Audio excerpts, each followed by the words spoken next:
I'm Dorothy Rowe, and the video you're about to watch is a clip from a live webinar. If you enjoy the content of this video, please like and subscribe. I'd love to hear your comments. Thank you. Can our powerful collective create, please, a healing to strengthen and repair the gut lining? Oh, as long as we're on the microbiome, hey, why not? Right? Quality of life. Let's do some renovations on this place. So that is only permeable for nutritional particles, which support optimum health and vitality. Thank you. Certain proteins, naturally occurring proteins in foods and vegetables, and also toxic elements like I was mentioning earlier, herbicides and pesticides. And so these chemicals can have a destructive effect on the gut lining.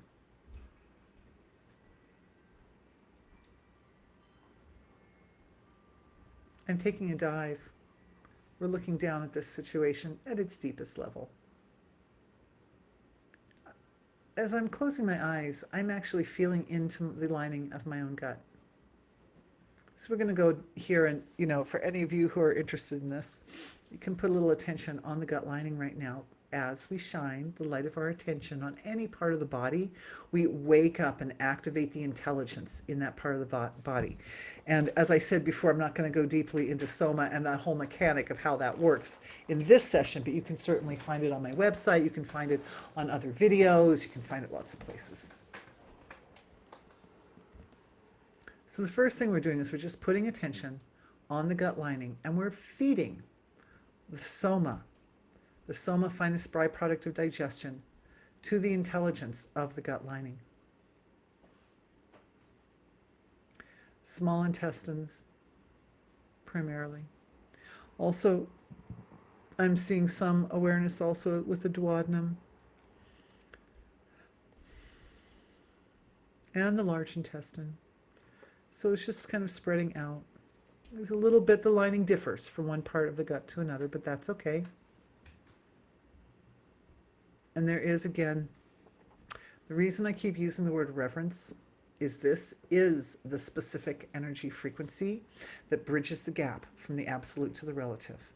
This is the one you need to get back and forth across that gap. So reverence.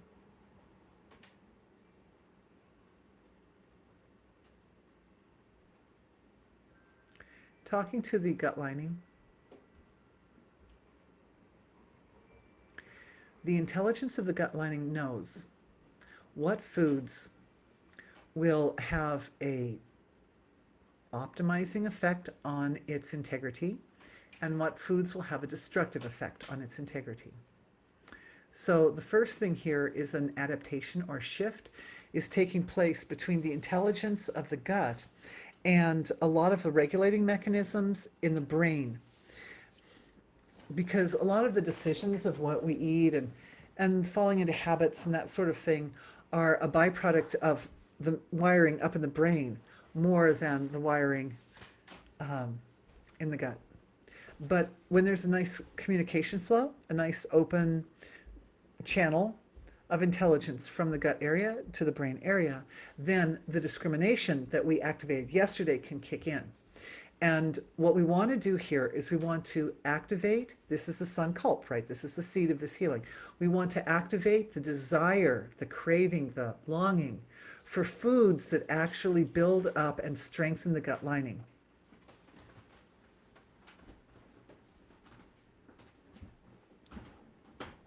I'm seeing it coming forward as a love. Evidently, a lot of our decisions of what we want to eat and what we like to even like putting our attention on, like different shows we watch, or how much time we spend in nature, or how much time we spend pursuing hobbies or working or whatever, all these things are driven by, they're kind of like motivated by feeling. Certain things resonate, right? Each person has certain things that resonate with them.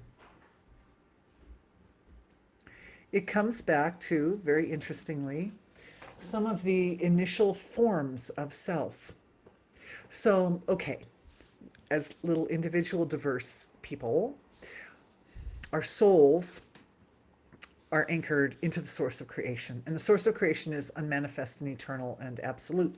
So, down at that level, it's not like there's a lot of characteristics or personality qualities specific. But here at the very deep level of the physiology, right at the gap between the unmanifest and the manifest, our causal, everybody's causal body start, this is where the first moments of diversification come in, and this is where we start to have personality. But the first aspect of personality is big.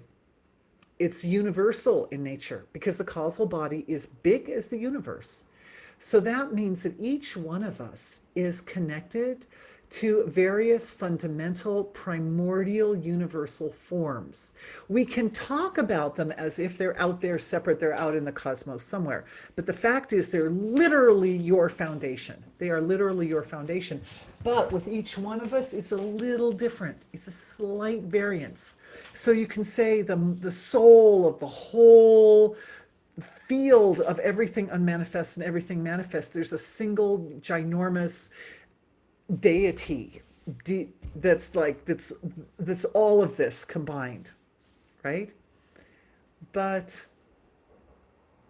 that deity divides first into simple divisions. Three, it divides to three. Then it divides to five. Like that, it divides simply. So if we follow back who we are, so this is affecting ego, who we are back to the simple division at the source of self, where we connect to the source of self. That level of who we are is incredibly powerful.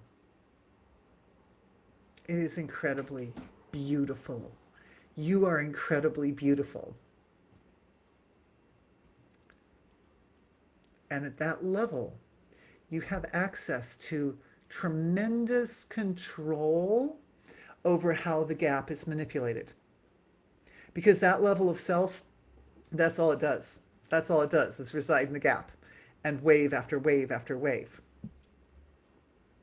So there, the marriage of intelligence through the body from the gut lining up into the head and through the heart area, and what motivates us, what causes us to choose one activity over another or choose one food over another. No pun intended. Choose one drink over another, sip one drink over another.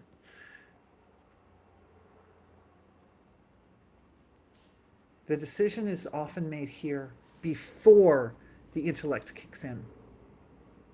It's made early on. So that's where the change is occurring. That's where the shift in the gap is occurring. It's actually occurring in the heart. And as I mentioned before, the heart feels, but also the gut feels. So there's a marriage taking place there too. So there are two integrations that are occurring in the body at a subtle level of the body structure. I'd say at the astral level, right? Because the astrals were the threads or cords, the meridians that run through the body. So the meridians are integrating being between the head and the gut and the heart and the gut area. Very nice. Clearing. We're clearing out energetic ama. We know what ama looks like at the surface, right? That yuck stuff that you get off your tongue in the morning. But now we're looking at what ama looks like deep inside. And absolutely, the presence of ama in the body can cause unwarranted cravings for the wrong foods or for foods that might have a destructive effect. Brilliant. Brilliant. So what we're doing is we're actually clearing ama all the way from the surface, all the way down to the finest level, and activating discrimination and balance in the body, the entire body system, from the head all the way down to the gut area, all three of these main energy centers, these mahamarmas, so that ama is identified and recognized at its inception. And where it's recognized or identified as in its inception, it looks to me a lot like attachments, like a GUI. That's what attachments look like in the body. When I look at attachments and I see them energetically, they look like ama. like a kind of a cloudy, gooey sort of substance. And attachments are related to covering the absolute with the relative. So anywhere that that energy shows up in the system, it's now getting flagged. Oh, this is a spot where we need to anchor back to being again. Oh, this is a spot where we need to make a better connection. We need to go across that gap. And how do we go across the gap? We awaken to and integrate with the cosmic level of personality or self. A very high level of cosmic reality. Very big. We seem small, but we are big. We're very concentrated consciousness here.